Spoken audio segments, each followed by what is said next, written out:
สบายดีป่าลูกเนาะหลอบแรงเมื่อนี่กะบไดอัดคลิปเบิดเมื่อเลยเพราะว่าเมื่อนี่เลิกงานกับเพียก็เลยโอ้นอนกินข้าวแล้วก็มานอนพักผ่อนลงเลยบได้ถ่ายคลิปให้ไปลงเบิงมีป้าเน่FCเน่ทั้งคอมเมนต์แล้วก็ทั้งแจกเนาะเพิ่นว่าเอาเรื่องน้องเยี่ยมนี่ละน้องมดคือว่าน้องเยี่ยมมาอยู่น้ำเพิ่นว่าโทรมาหาเมื่อคืนนี่ คือว่าน้องเยี่ยมมาอยู่น้ำเพิ่นว่าน้องมดก็ถามนั่นแหละถามยายหากว่าท่านว่ากับน้องเยี่ยมเนาะคือน้องเยี่ยมค่าใช้จ่ายเป็นหลายคันสิมาอยู่น้ำน้องมดกะมันได้เงินบ่หลายบ่ลงไงเดือนหนึ่งทั้งหักค่าน้ำค่าเหมือนหักค่าน้ำอะหักค่าอยู่ค่ากินค่าบัตรค่าอันนั้นอันนี้เนี่ยมันก็เหลือบ่หลายก็เหลืออยู่ประมาณ2,000 ปลาย3,000นี่แหละคำว่ายังเก็บได้แต่ละเดือนถ้าต้องเยี่ยมมาอยู่กะอันนั้นบ่ได้เพราะต้องเยี่ยมก็ต้องฝากเงินมาบ้านแน่ฝากยังไงเพราะว่าทุกอย่างมีแต่น้องเยี่ยมเนาะแม่นได้มีแต่เอื่อยเบิดคือเฮ็ดให้เฮ็ดหน้าก็มีแต่เอื่อยคือน้องมดก็บ่ได้ซอยหยังเลยทั้งมันครอบครัวเขาแม่ครับ เพราะว่าน้องมดก็ไปอยู่น้ำเมียเด้เฮ็ดให้หน้าก็มีแต่น้องเยี่ยมแหละ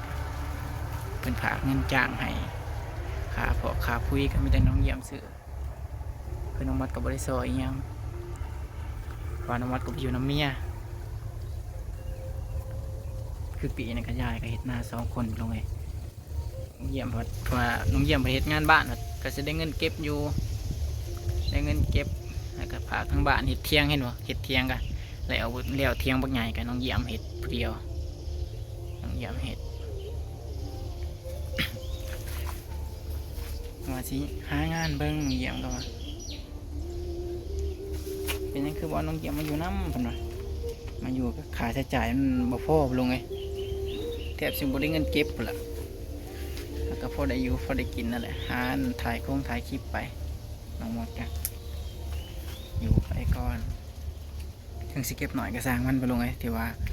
น้องมดอยู่ได้แล้วก็โอเคค่ะก็อยู่ในเมืองเดี๋ยวพอไปว่าน้องมดอยู่บ่ได้มันบ่คือผู้หญิงบ่ลงไงผู้หญิงวัดงานบ้านเนาะค่าใช้จ่ายหยังก็บ่ได้จ่ายขึ้นอยู่นำเขาเจ้าเบิดขึ้นอยู่นำเขาเจ้าเท่าแก่ออกให้เบิดมีแต่ว่าเก็บอย่างเดียวบ่ได้คอยซื้อหยังนอกจากอยากซื้อเท่านั้นงานบ้านบัดคันลงเทบัดสิ้นเดือนสิ้นเงินคือว่าแล้วบ่ลงไงเงินเดือน9,000นี่บ่เหลือเลยแหละขนมวันลงเห็นงานอยู่กรุงเทพว่าเงินเดือน9,000นี่ค่าห้องค่าบัตรแม่นอยู่ค่าบัตรถือ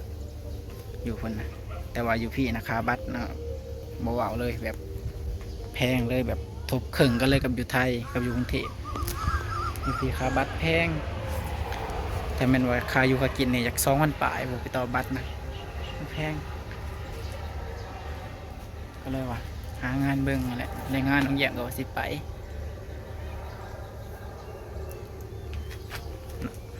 น้องเยี่ยมก็ได้งานได้อย่างนี้แหละฉันก็อดอยู่ไปก่อนวะคือบ่เอามาอยู่น้ำเพิ่นวะบ่น้องเยี่ยมมาอยู่น้ำกันกำลังมดกูมาบัดปีนี้ย้ายไปเฮ็ดหน้าร้องเขาจักค่าคุยค่าน้ำมันโทรมาเมื่อคืนนี่ว่า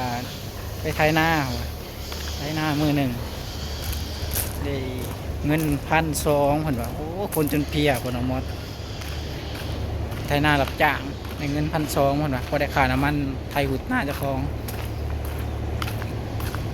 น้องมดก็ยังบ่ทันรับผากยังไงเลยบ่ต้นนี่ก็ยังบ่ทันได้เงินได้คำไปบ่ไปบ่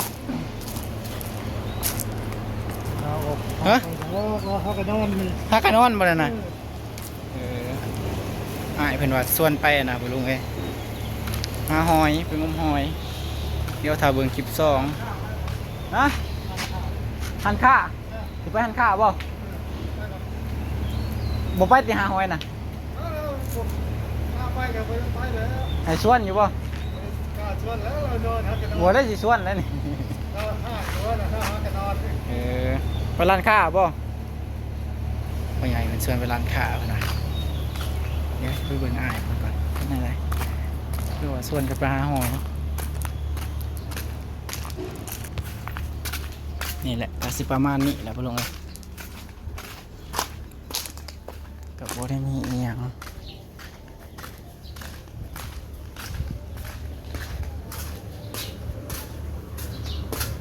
ื่อกี้ว่าสิย้ายลงไปอยู่นำน้องมิวนี่นี่แม่ว่าแล้วย้ายลงไปอยู่นำน้องมิวน้องมิวพัดออกบัดนี้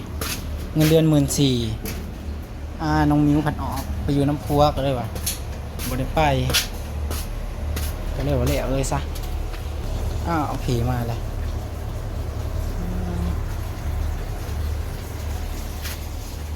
หลับจัง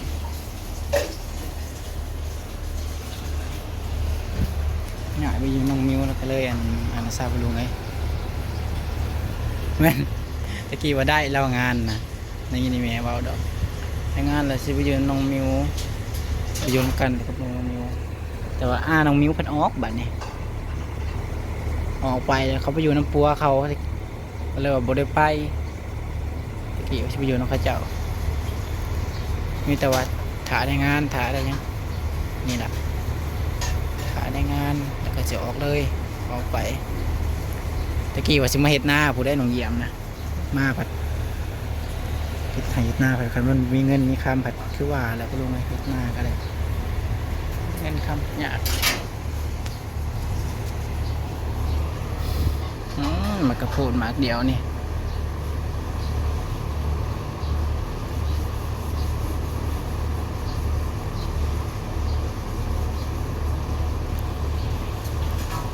ไปไงเป็นส่วนไปร้านค้าไปว่า